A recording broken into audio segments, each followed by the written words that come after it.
Olá pessoal, tudo bem? Mais um episódio aqui do nosso Tracar Podcast, o Tracast, um podcast para quem quer comprar um carro com segurança e não cair em cilada. E hoje eu não estou sozinho, eu estou com dois convidados de peso de toda a região mineira aqui.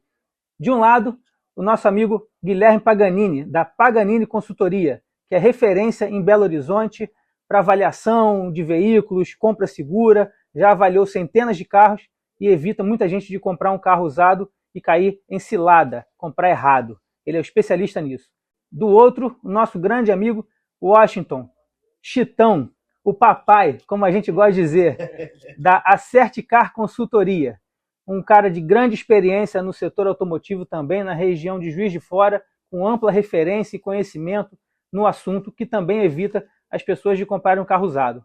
Gente, é um prazer ter vocês aqui e hoje a gente vai abrir a caixa preta da compra do carro usado. Com segurança, vamos esclarecer tudo para vocês. Fiquem com a gente. E para começar, eu quero jogar logo na mesa aí a primeira pergunta. Qual é o maior problema que vocês enxergam na compra de um carro usado para quem está começando? O que uma pessoa, quando ele vai procurar um carro, a primeira coisa que ele erra ao olhar um carro, um veículo na hora da compra? Paganini, pode começar aí. Primeiramente, agradecer o convite, né? Já tem um tempo que a gente vem conversando aí, custei arrumar eu que atrasei o podcast, inclusive, mas muito obrigado, é sempre um prazer estar aqui no Rio, a gente já encontrou algumas vezes e estou esperando vocês lá em Minas Gerais agora. Vamos lá.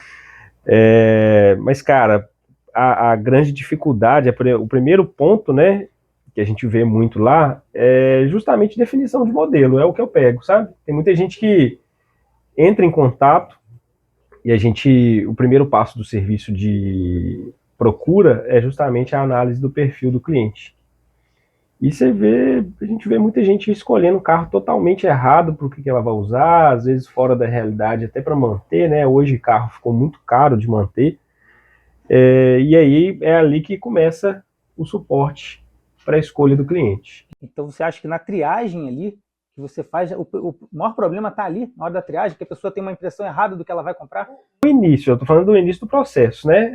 A primeira questão que às vezes a gente esbarra ali é isso. Agora, daí para frente, é a parte de achar o carro mesmo, porque hoje tem muita coisa maquiada, tem muita coisa que a pessoa às vezes acha que está vendendo uma coisa, mas na realidade é outra. Enfim, diversas questões. Mas é o primeiro ponto que às vezes a gente esbarra lá, e normalmente é rápido, mas já teve vezes de estender, eu ter que fazer muita visita com o cliente para apresentar muito modelo, aí fica na dúvida, conversa com a esposa, mostra para as crianças. E acaba demandando tempo, né? Tempo, desgaste, até das duas partes, né? Porque a pessoa ela fica com uma expectativa de que você vai achar logo de primeiro o veículo. Mas é importante fazer esse processo, né? Justamente porque isso reflete lá na satisfação do cliente depois que você entrega o carro. E aí, Chitão? Concorda? Quer acrescentar alguma coisa? O que você lida na prática aí? Você vê a sua maior dificuldade na hora que você vai, que as pessoas vão comprar um carro usado aí, que você se depara com isso no seu dia a dia? Fala pessoal, tudo jóia? Eu sou o Chitão, vulgarmente conhecido como Washington, né? O Chitão já virou meu nome. Vim lá da Zona da Mata Mineira, agradecendo aqui também o Thiago a oportunidade de estar aqui presente, participando desse podcast. Lá na região, a gente enfrenta o mesmo problema que o Paganini, a definição do modelo e a definição do propósito do carro, né? Porque muitas das vezes a pessoa se emociona ali só naquele modelo, e hoje em dia a gente brinca muito que tem especialista de teclado, né, Paganini? Isso é em toda a área, né? Não é só no ramo. O especialista de teclado, ele olha, ele chega para você, eu olhei esse carro aqui, esse carro tem muita coisa. Mas aí a pessoa, igual o Paganini falou, a pessoa não tem condições de manter aquele carro. Porque há um grande abismo, né, do valor de compra, do valor de manter o carro, né, do valor de aquisição não tem nada a ver com o valor de custo de manutenção daquele carro. Então, muitas das vezes as pessoas se emocionam na escolha do modelo e não conseguem ficar com o carro, né? Então, a maior dificuldade hoje é tentar entender o perfil do cliente, igual o Paganini falou. Você tem que fazer com que o cliente entenda que o carro tem um propósito de uso, né, e dentro desse propósito, ele tem que também atender a satisfação do cliente. Porque o carro, hoje em dia, também não é só propósito, né, Paganini? Envolve emoção também da família, igual o Paganini falou. Vai depender da compra, né? Tem a compra que você tem que deixar a emoção envolvida, mas tem a compra que você tem que levar, é a parte prática mesmo, é o propósito, né? Se conciliar os dois é o mundo perfeito, obviamente, mas... no Brasil, a gente tem um pouco das duas coisas envolvidas, porque como aqui é muito difícil da gente conseguir adquirir as coisas, né? Comprar não só carro, mas casa e tudo mais. Então, tem um sentimento de emoção envolvido ali, que é a conquista daquele... Do bem, né? Então, querendo ou não, ele tem. E aí, a nossa função no processo, eu brinco que eu tenho que ser a âncora, né? Eu tenho que puxar o cliente para baixo. Uma realidade, né? Né? Eu sou a parte que não posso deixar a emoção dele envolver. Obviamente, a gente pode escolher um carro ali no meio termo, né? Só que o processo em si, a nossa função é justamente aplicar a técnica no processo de compra de carro e não deixar a emoção envolver. O que eu vejo muito aí, né, nessa análise, e analisando o comportamento do consumidor nessa hora. Ele começa a colher um monte de informação, porque a informação está disponível para todo mundo. Então o cara vai no YouTube, ele vê review, ele vê teste, ele vê uma informação numa revista digital sobre aquele veículo, e ele pensa assim, caramba, gostei desse carro pode ser meu. Aí ele tem a condição de comprar, ele tem o dinheiro para comprar aquele carro, vamos botar aí, 200 mil reais, ele tem 200 mil para comprar um carro, ele vai e compra. Só que ele não sabe o desenrolar daquilo ali.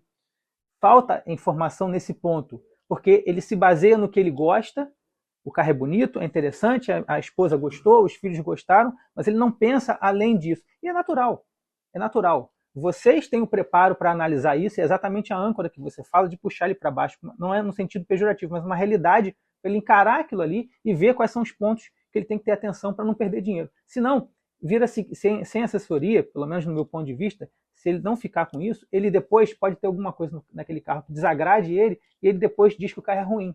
Exatamente. Vira uma frustração, aí, né? Esse ponto que você falou aí, que o Chitão até puxou dos especialistas de teclado, né? Hoje a mídia virou... É muito fácil criar conteúdo. Né? É fácil, entre aspas, criar conteúdo, né? Depende, se quiser, por exemplo, criar um conteúdo simplesmente para propaganda, é muito fácil. Pois é, e aí você vê que o jornalismo automotivo hoje, o cara, muitas vezes, ele não entende a fundo do carro. Não. Ele tá só criando um conteúdo, mostrando o que é bonito no carro, apertando lá o painelzinho macio, né, o soft touch, e passa as impressões dele de consumo e dirigibilidade. Agora, a realidade por trás ali, o que é para manter, né, seguro, o que dá de problema naquele carro, porque todo carro dá problema, não tem jeito. Todo carro vai ter pelo menos um defeitinho ali que ele vai dar, que ele vai te incomodar uma hora. Tem que ter, que trem ali, ué. E então não tem, o jornalismo automotivo não tem essa parte, entendeu? Isso é no decorrer do uso da pessoa, né? Por exemplo, Chitão, quando você vê lá um cliente seu que comprou um carro que você até não recomendou, por algum motivo, tá? Não vou entrar no motivo de cada um específico. Aí o dono do carro condena aquele carro ali, que o carro não serve para ele. Como é que você lida com isso? Você já explicou, você falou, você tentou mostrar? Como é que funciona isso aí? Se é bem aceito pela pessoa? A gente estava até conversando no carro sobre isso, né? Eu avaliei um Audi A4, mais antigo. A gente fez a avaliação. Ah, você recomenda o carro? Ó, não recomendo o carro devido à falta de história de manutenção, principalmente no câmbio. É um carro que tem um defeito crônico no câmbio. Então, por exemplo, a certeza... E estava dando barulho na caixa. E já estava dando barulho na caixa. O famoso antigo prêmio, né? Um carro mais antigo prêmio, que a pessoa fica assim, cara, vou ter um Audi. Só que assim, o valor era muito atrativo, porque aí quando o cliente chega para você com perguntas e respostas já pausadas para aquele erro dele, não, mas o que eu compro com 100 mil? Olha só. Olha o que esse carro me entrega. Eu falei, tá, você vai comprar com 100 mil esse carro, mas você sabe que um câmbio desses beira 30 mil reais? Isso para você recondicionar, não tô falando para você comprar, porque você não acha pra comprar. Não vai ser isso tudo, não, já pesquisei. Tem um cara em BH que faz para mim por 5. Eu falei, cara, eu não recomendo devido a essa falta de história de manutenção. Mas aí a gente também não é pai de fio barbado, né? Não tem jeito. A gente tenta recomendar, né, Paganini, ó, vai dar esse defeito. E muitas das vezes a pessoa quer escolher aquele caminho. Eu vejo uma situação assim, só até te cortando, porque às vezes vocês podem parecer, pelo que vocês falam, que é da razão, e eu concordo com isso, mas às vezes quem está comprando e está na emoção de comprar ali, ele pensa assim, caramba, o cara só fala mal do carro, só fala que o carro dá isso, dá aquilo, vai dar aquilo outro. Mas o ponto que vocês analisam é a manutenção preventiva. Não é que a pessoa não pode comprar um Audi 2010, 2011. Não é isso, um A4. Né? Pelo menos eu vejo dessa forma. É que a pessoa tem que tomar esses cuidados antes de comprar. É porque... Tem que saber onde tá entrando. Tem que saber. O dinheiro é suado, né? Não é o dinheiro suado. Muitas das vezes a pessoa só tem aquele dinheiro só para compra. Aí daí um mês ela te liga, pô, o carro quebrou. Aí você tem que lembrar ela, ó, você lembra daquele, você mais que ninguém, você sabe como é que meus relatórios são detalhados naquela parte. Eu coloquei no relatório, ó, o veículo apresenta ruído na transmissão, caracterizando falta de manutenção, necessidade de troca de abertura para troca de óleo de câmbio e inspeção mais detalhada. Olha só. Sendo isso não compatível aí com a compra. Você não diz que o carro é ruim. Não falei que o carro é ruim. Eu só estou apresentando o que está no carro. Porque a nossa função, igual, por exemplo, existe um grande abismo também na consultoria e na avaliação. Na avaliação, a gente vai trazer a informação do bem, desse carro aqui, ó. Esse carro que a gente vai apresentar como que ele está. Na consultoria, quando a gente vai comprar o carro de forma personalizada, a gente vai representar o nosso cliente para ele ter o melhor dos mundos do carro ali. Para a gente encaixar o perfil de compra, o perfil de uso e o histórico de manutenção, que a gente vai tentar trazer tudo para o cliente para evitar o máximo de dor de cabeça para ele. Agora, quando é avaliação avulsa, o cara vem com várias justificativas, o cliente vem com várias justificativas para comprar aquele carro, a gente não tem como falar, não compra, o dinheiro é dele. Mas assim, o risco, a gente apresenta os riscos. Aí muitas das vezes, igual uma dificuldade que eu tô tendo muito lá na região, a pessoa acha que o Chitão é o juiz. Eu vou falar se o carro é bom ou se o carro é ruim. Não, eu vou avaliar o carro. O Paganini me deu um puxado de orelha ontem. Ele, ó, ué, tô falando mentira, senhor? Você virou pra mim e falou assim, Chitão, você foi contratado pra avaliar. Você avalia o trem, uai, tá lá. Avalia. Porque com a prática, né, da experiência que a gente vai pegando ao longo dos anos, você tem que lidar, eu aprendi que eu tenho que lidar de forma diferente, né? O serviço que eu vendo lá da consultoria, que o cliente me contrata desde a análise de perfil até depois no pós-compra, que eu resolvo tudo. Esse cliente, a gente escolhe um modelo, mas quem define o carro que vai para a garagem dele sou eu, né? Porque eu ponho os pilares ali do serviço, o carro tem que cumprir esse e aquele requisito. O carro cumpriu, passou na avaliação, negociou o preço certo, vai para a garagem do cliente. Tá. A avaliação avulsa, ele é um serviço de caráter informativo. Sim. Né? O cara me contratou, eu vou lá olhar o carro, na metade da avaliação eu tô vendo que o carro é muito ruim, eu vou continuar avaliando até o final, porque aí eu vou apresentar, porque não existe carro ruim, na verdade. Isso. Eu falo muito isso com o pessoal. Existe, né? Carro no preço errado. Tem carro que a gente tem que vender no quilo. Mas eu passo, cara, porque às vezes o cara negociou um preço ali, para ele serve. Com todos aqueles defeitos, ele negociou o preço certo, ele vai comprar o carro. Mas ele está comprando sabendo que ele está comprando, né? Com as informações que ele precisava ter em mãos, ele né? Contratou para isso, para conseguir. Então eu não faço isso mais. Às vezes eu chegava, aqui, passei o olho no carro aqui, o carro está muito ruim, eu acho que não vale a pena avaliar, não. E aí, foi um feedback de um cliente que eu tive, que eu mudei a forma de lidar com o serviço por causa disso. Eu falei, não, Guilherme, eu sei que o carro tem algumas coisas, mas eu estou negociando um preço muito bom e para o que eu vou usar, se tiver no preço certo, vai me atender. Faz a avaliação, que eu preciso só das informações de uma pessoa técnica que entende de carro para saber se isso aí foi feito da forma correta. Era um carro que tinha trocado a frente toda. Exatamente. Tudo no final gira em torno do comportamento, né? O trabalho em si, ele é técnico, que vocês fazem, é muito técnico, principalmente na avaliação, ele é muito técnico e informativo. Então, gira em torno da informação, do tratamento que você vai dar aquilo para o teu cliente, de como ele vai interpretar. Muito mais uma relação pessoal do que propriamente o serviço em si, se é certo ou se é errado.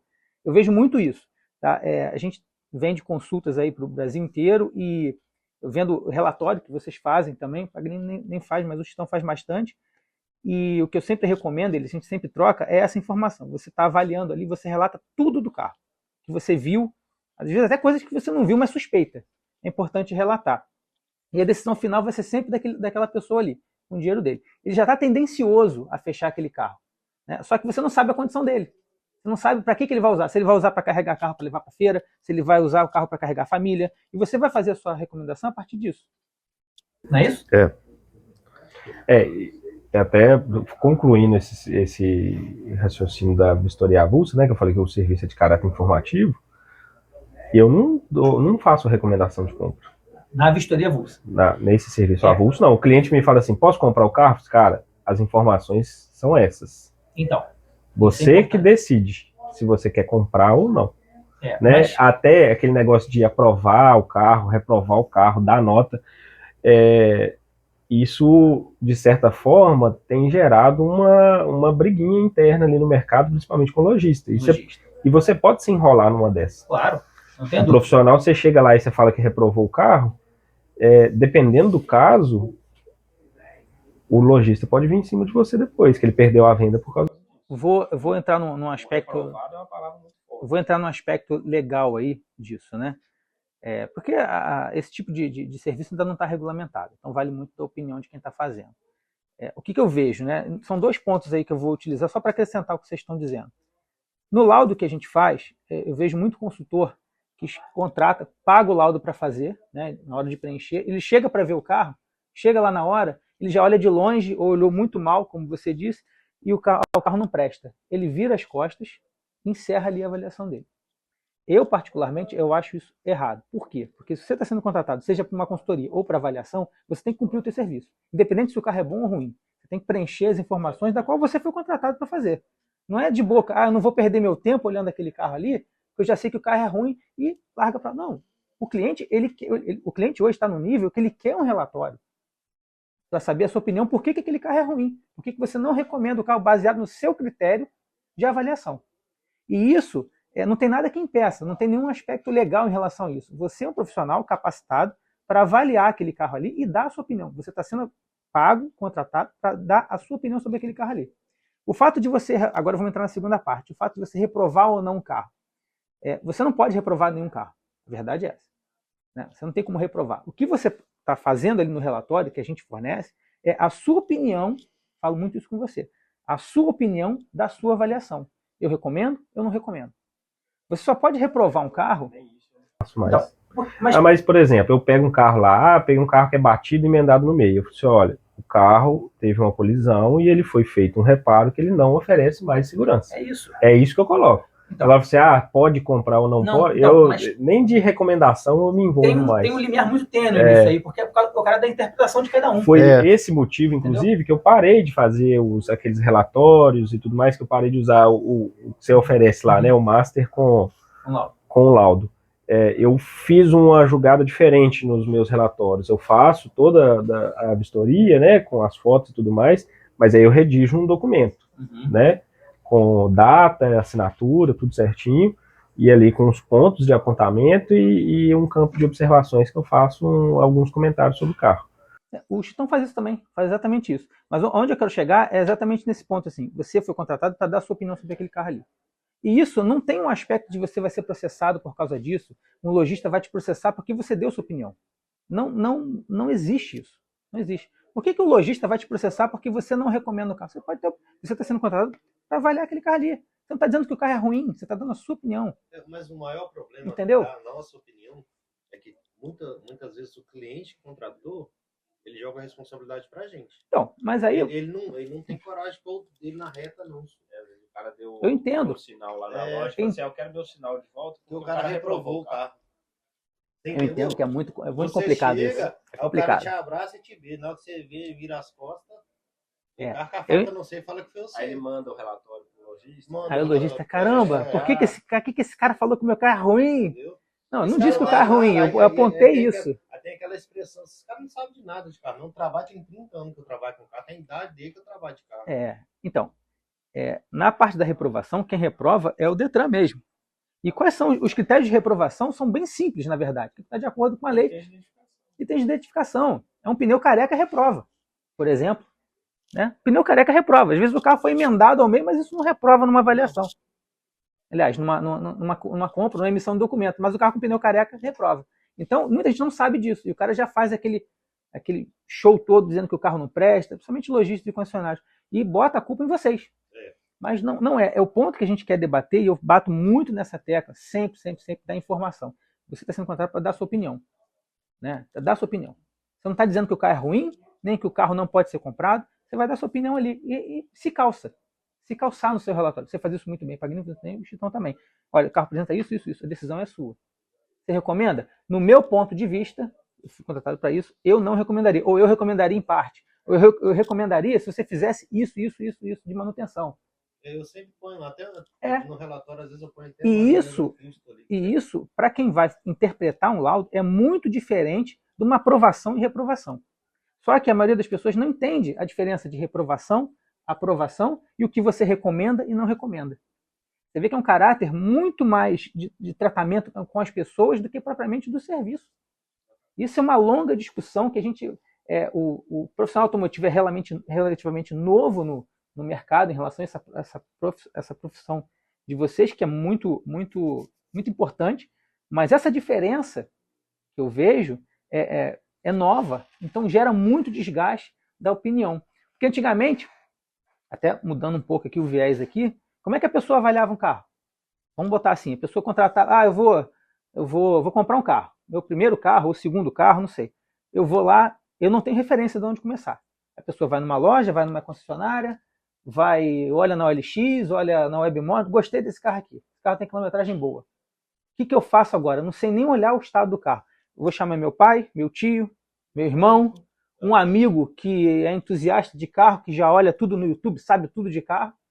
Vamos chamar para avaliar o carro. Esse cara que está aí, o amigo que vai olhar, o pai ou a mãe, ele já dá a opinião dele. Entenda bem, ele é uma pessoa que não tem, às vezes, capacidade técnica para avaliar um carro, mas ele dá a opinião dele. Por que o lojista não briga com esse cara que não recomendou? Ele vai brigar com vocês.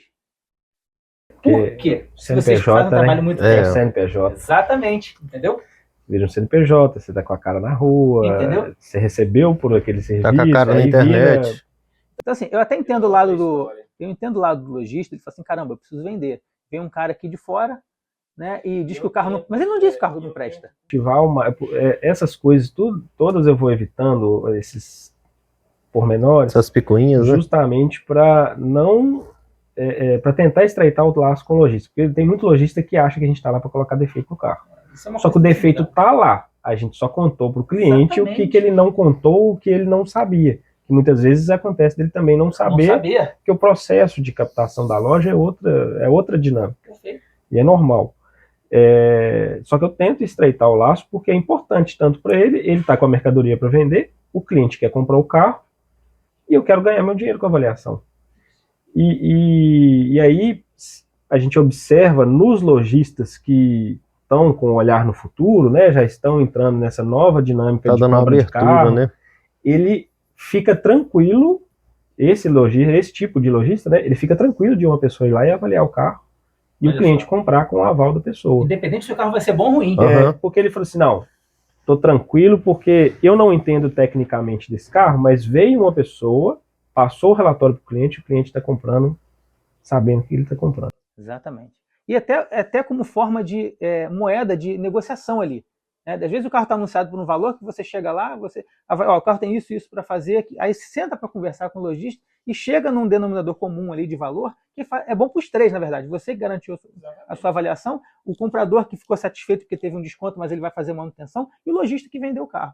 É um fato real aqui, né? Eu cheguei para fazer uma avaliação num parceiro lojista lá de fora, e sempre dá toda a liberdade para avaliar. Eu estava procurando um HB20, aí ele me ligou, então, vi que você está procurando HB20, vem aqui. Cheguei lá para avaliar o carro com laudo cautelar aprovado da empresa que ele tem lá para fazer o laudo, carro com a colisão traseira com reparo estrutural. Ele, poxa, então não sabia. Ele, vou tirar esse carro do meu estoque, vou vender no repasse porque eu não quero trabalhar com ele, porque ele tem um reparo estrutural. O laudo cautelar está aprovado. Essa é outra dificuldade que a gente tem. O laudo cautelar não tem viés com a nossa vistoria. Porque o nosso padrão de qualidade acaba sendo diferente. O nosso padrão de avaliação é diferente. Na verdade, eu acho que não entra na questão de padrão de qualidade. É propósito do serviço. Isso. A cautelar, ela verifica até certo ponto. A gente vai verificar um pouco a mais, né? A gente tem a abrangência do que é olhado na cautelar, mas a gente olha mais coisa que às vezes pesa na decisão do cliente. Agora, a cautelar, ela tem um papel muito importante no mercado, né? Ela vai verificar aqueles itens que podem ser reprovados no Detran, vai puxar as consultas, né? Igual o serviço que você Igual do oferece, Thiago tudo mais. oferece, né? E eu acho isso um ponto, e isso eu acho que é um ponto inicial ali da pessoa que começar a negociação. Eu acho que é o primeiro ponto a ser verificado, né? O lojista já apresentou? Já, mas vou contratar um da minha confiança também, para a gente confrontar e ter até às vezes duas bases de pesquisa diferentes e tudo mais, e dar uma confiabilidade maior para a compra, né? Mas eu acho que é diferente, não é que a cautelar tem um padrão de qualidade diferente, ela tem um propósito diferente de serviço que a gente oferece. Exatamente. A cautelar, ela não vai verificar os pontos que vocês verificam. E isso é fato. A questão é saber e mostrar isso para o cliente que está te contratando, né? Até como forma, não digo de valorização do serviço, mas mostrar que vocês são diferentes nesse ponto, né?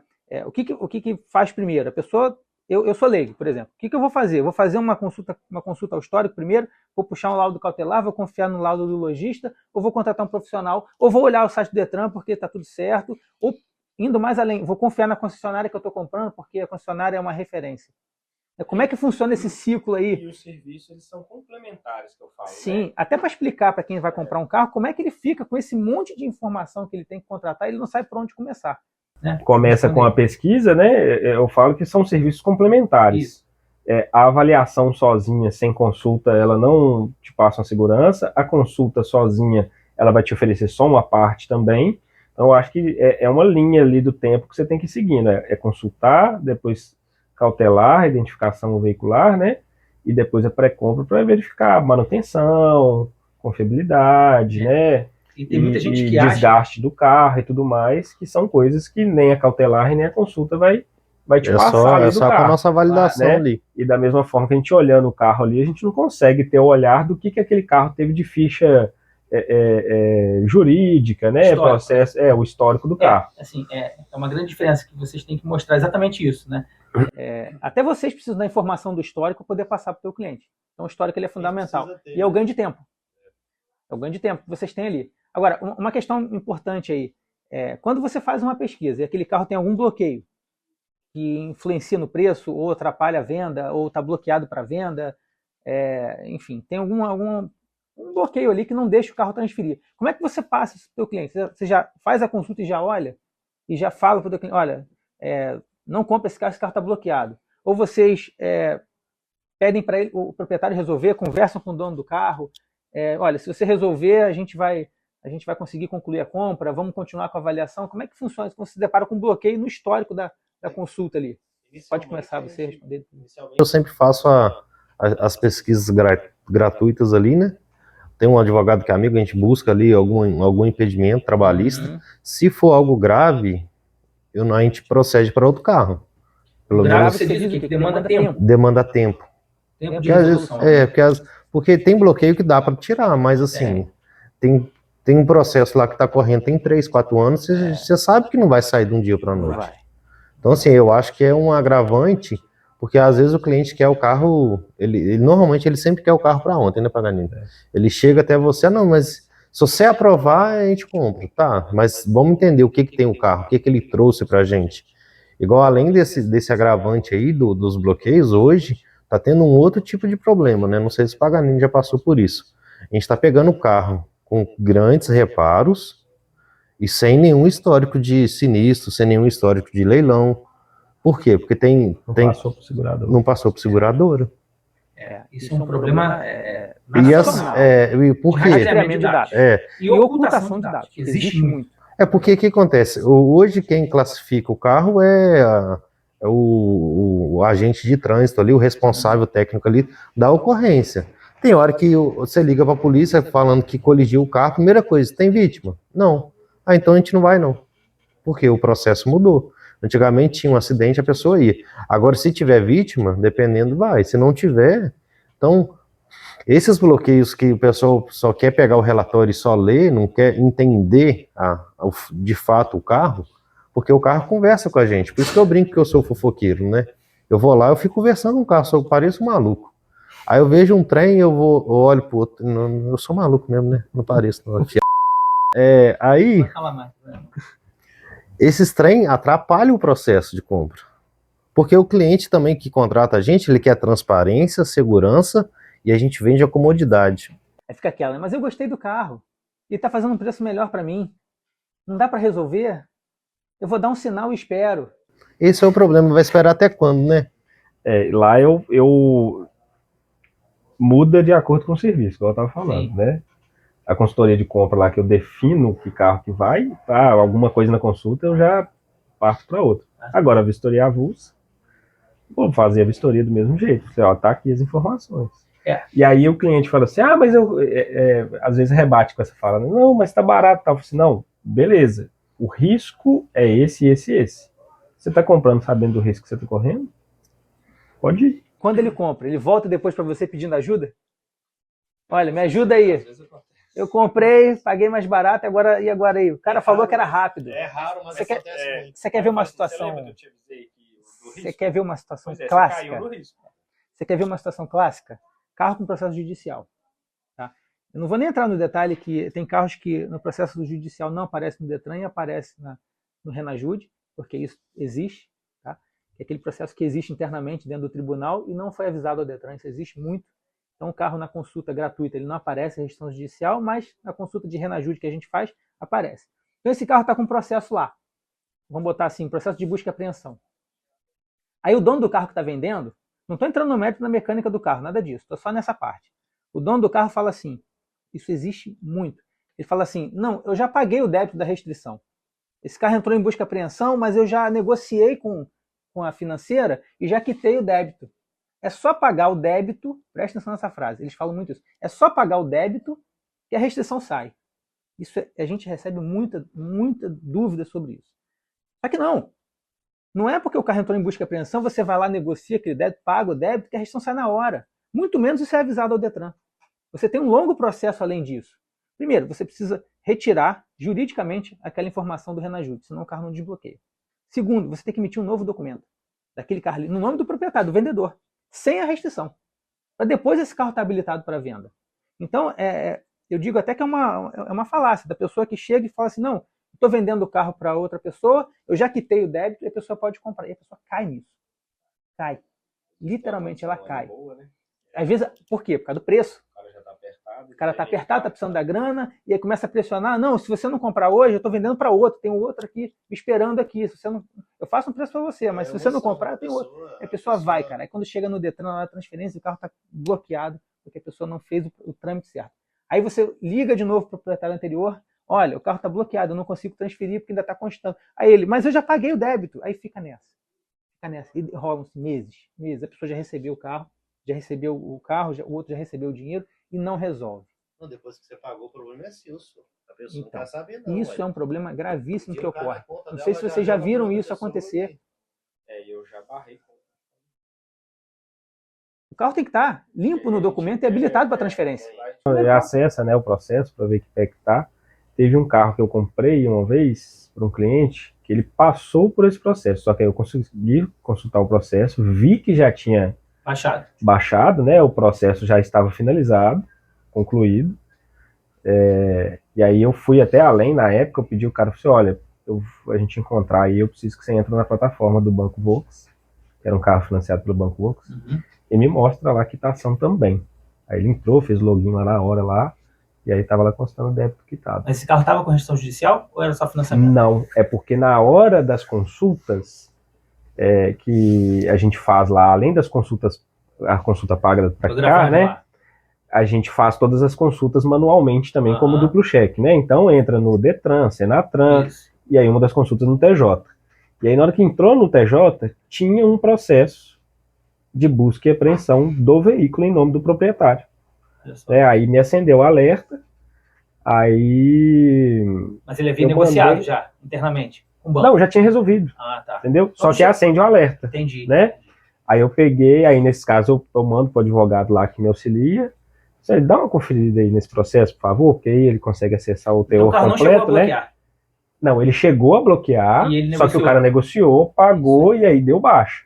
Aí eu pedi ao advogado para olhar, ele falou assim, Guilherme, não, já acabou o processo, o cara já quitou, tá tudo certo, o carro tá liberado. É isso aí. Essa né? Só que aí essas são coisas que só abre o alerta na cabeça, porque a gente faz as consultas manuais, manualmente também, né? Maior preocupação que a gente tem lá é esse ponto, porque tem coisa que não dá para você resolver fácil. Não dá. Né? E aí, numa decisão errada, você tem que pagar um carro para o cliente. Uma questão importante também que gira muito em torno de quem está comprando o carro, e eu acho que a primeira coisa que a pessoa olha nos carros anunciados é a questão da quilometragem. Ela está procurando um carro, olha aquele carro no anúncio e vê, esse está com a quilometragem boa. Me interessou, porque está com a quilometragem baixa. E às vezes vocês chegam para ver o carro e aquele carro, a quilometragem não é condizente com o que está ali.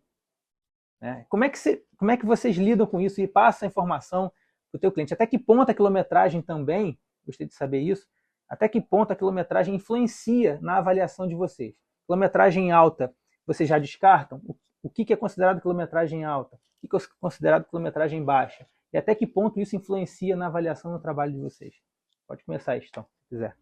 A quilometragem, para mim, é o primeiro filtro, né? A gente faz um filtro ali nos anúncios para a gente poder saber. Mas, igual, por exemplo, eu trabalho com uma média de 10 a 15 por ano. O ideal seria até 10, né? Mas hoje no mercado... 10 mil quilômetros. 10 mil. De 10 a 15 mil por ano, né, Paganini? Uma média boa aí, né? É uma média que a gente trabalha aí com quilometragem aceitável. E a média nacional, se eu não me engano, é 13 mil ano. Isso. Né? Então, dependendo da região, né? Até ali uns 13, 10, é uma média normal. Hoje em dia, o pessoal acha que os carros 2010, 2012 têm 100 mil quilômetros rodados. E assim, é uma ilusão aí. O mito dos 100 mil quilômetros. É o mito dos 100. Tem gente que acha que o carro vira 100 mil quilômetros, vira lixo. Ele vai desmanchar. Ele vai desmanchar. Parece que o trem vai acabar, né? Né? E assim, às vezes você pega um carro aí com 50 mil quilômetros rodados, o cara nunca trocou nenhum óleo. Eu já peguei, Honda.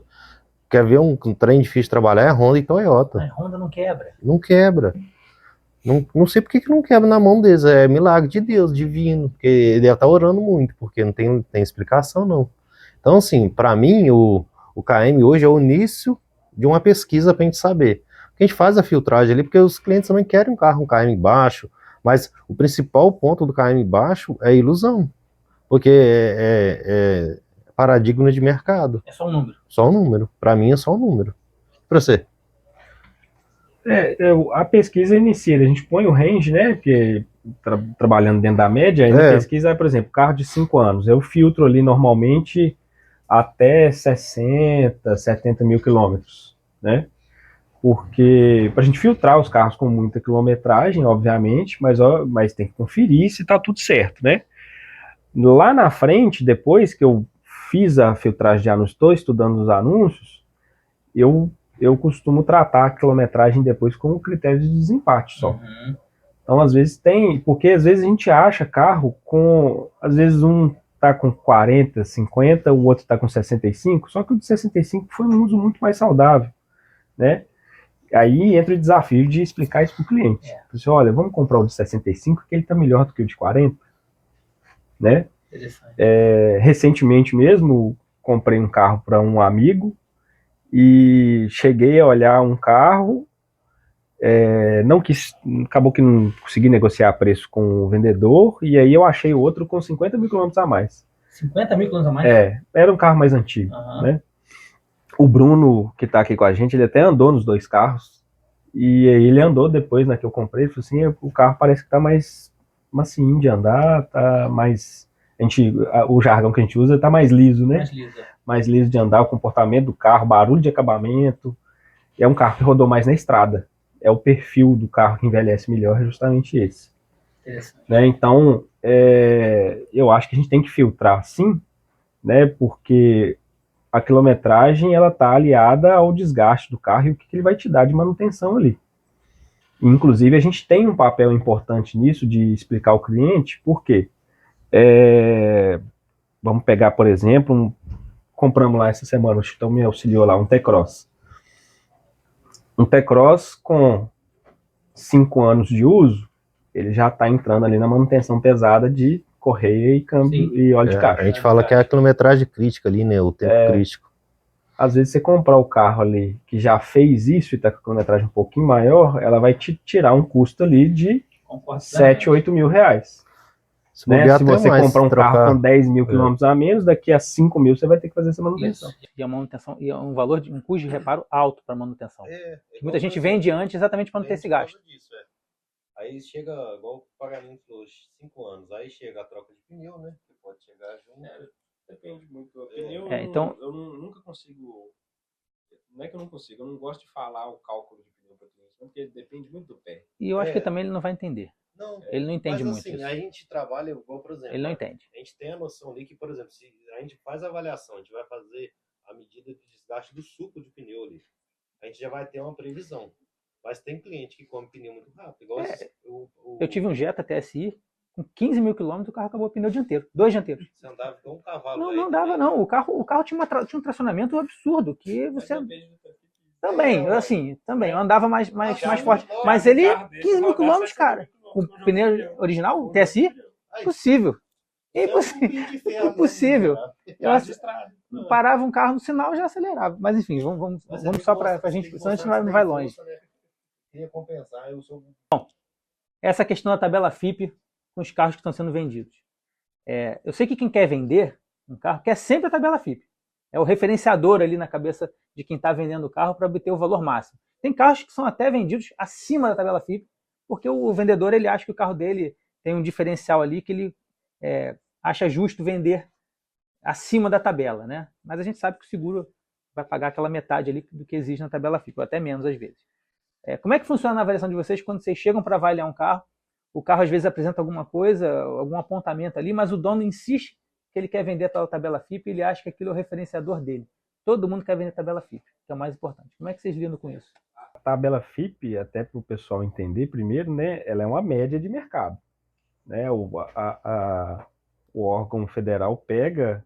Na verdade, a tabela FIP foi criada pela USP, eu acho, né, se não me engano.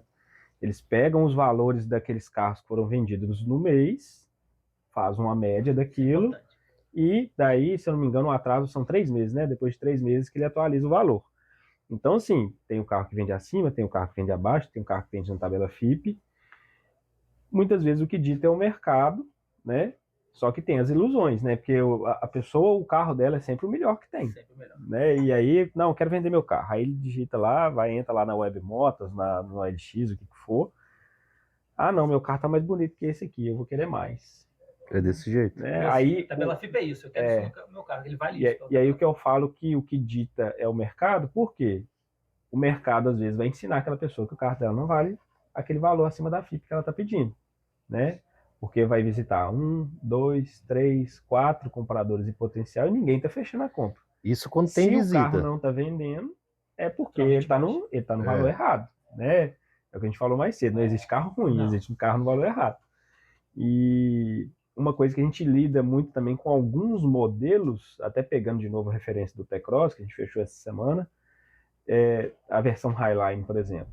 Você vai equipar ela toda, quando você compra o carro zero, ela dá, acho que quase 20 mil reais a mais do que as 100 opcionais. Vou só traduzir. Se você for colocar os opcionais da Highline e até fica os mais opcionais caro. E kits que a Volkswagen vende para esse carro, teto solar, farol de LED, kit pack de não sei o que, no T-Cross, isso vai encarecendo. Vai encarecendo na compra do zero. Aí depois o cara, na hora de vender, ele quer anunciar o carro dele 15 mil acima. Só que ele não sabe que aquela pessoa que não colocou nenhum opcional, o carro está vendendo 10 abaixo. Beleza, o carro dele vai valer acima, eu acho que vale sim, obviamente, considerando o carro ali em boas condições, né?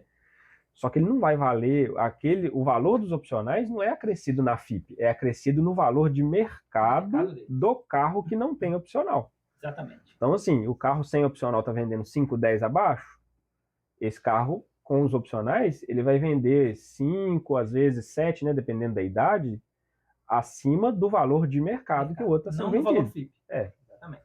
A FIP, ela não diferencia, e que isso fique bem claro, ela não diferencia os acessórios do carro. O valor que você vê o referenciador lá, ele não diferencia os opcionais que estão ali.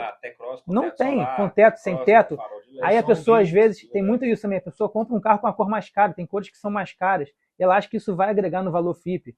E acessórios, kit multimídia, ela acha que isso vai valorizar, porque o meu carro tem kit multimídia e o outro não tem. Acessório, para mim, é para conforto. Até a quilometragem. Né? O referenciador FIP, num carro que tem 50 mil quilômetros, outro que tem 100 mil quilômetros, esteticamente iguais, eles valem a mesma coisa. Mas na prática, na avaliação de vocês, não vai valer. No mercado, não. Na prática, eu brinco que existe 3 preços do carro. O que eu acho que vale, o que ele vale e o que a FIP vale. Porque você tem que fazer uma média ali. Que, igual o Paganini falou, tem gente que acha que o carro vai valer sempre acima da FIP. Igual você perguntou sobre precificação, como é que a gente faz?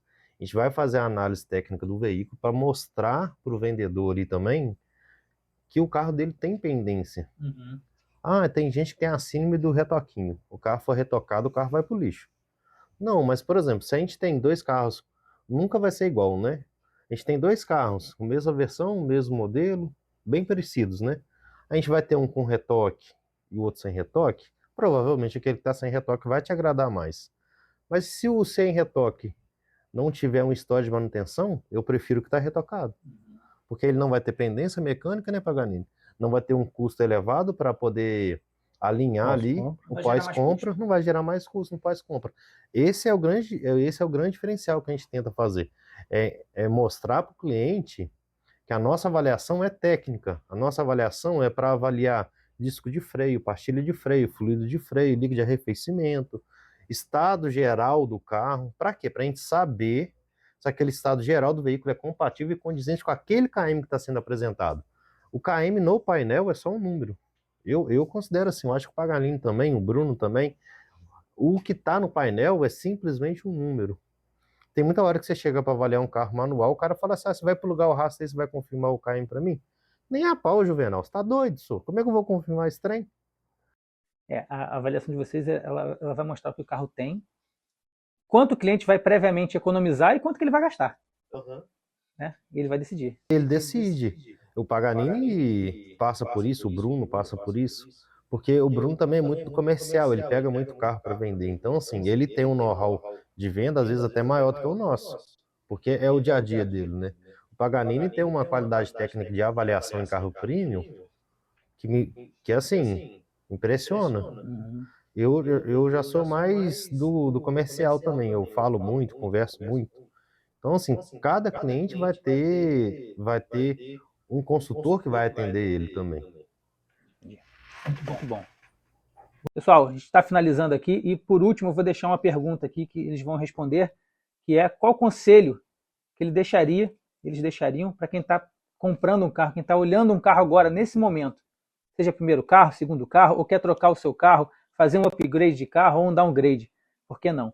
Então, eu vou deixar essa última pergunta aqui. Que conselhos vocês deixariam para quem está comprando o carro ou verificando um carro nesse momento? Mensagem para mim. Conselho, não compra o carro sozinho, né? Se não conhece, né? Tem muita gente que conhece de carro, pelo menos um pouco, e já consegue ter uma noção boa ali na hora de fechar a compra, mas do jeito que as coisas ficaram difíceis, tanto que carro ficou caro, carro para manter está muito caro, até para sua segurança financeira, eu acho que não é interessante mais comprar um carro sozinho. Eu acho que esse que é o... Prevenção é chave. Prevenção é segurança, né? Você vai estar fazendo ali, entre aspas, a blindagem do seu patrimônio. O meu conselho? Ó, grava um trem. Você não é aquele alecrim dourado que nasceu no campo, sem ser semeado. Não acredite em conto de fada, gente. Não acredite em preços exorbitantes, abaixo da média, oportunidade única e exclusiva. Eu sei que você é especial, mas não caia nessa. É papo de vendedor. É um carro maquiado, é um carro que às vezes vai precisar de um tratamento muito maior. Então, é igual o Paganini falou, o golpe tá aí, né? Então, contrate um profissional. Não quer dizer que seja eu, o Paganini, mas contrate um profissional sério que vai trazer transparência e segurança para o seu bem. Porque a gente sabe, comprar carro é muito caro, né? Não tem jeito, né? Até quem Fusca velho que tá lá na garagem aí não vende com a porcaria. Não vende, não. Pessoal, é isso. Finalizamos aí mais um TraCast, o podcast da Tracar. Finalizamos com chave de ouro, com esses 2 conselhos aí dos 2 profissionais renomados na área, principalmente no mercado ali mineiro, tá? E região, né? E é isso, pessoal. Espero que vocês tenham gostado. Nós vamos deixar a rede social deles aqui para vocês seguirem. E se você gostou, comente aqui, deixe o seu like e vamos para o próximo podcast. Tchau, pessoal. Abraço.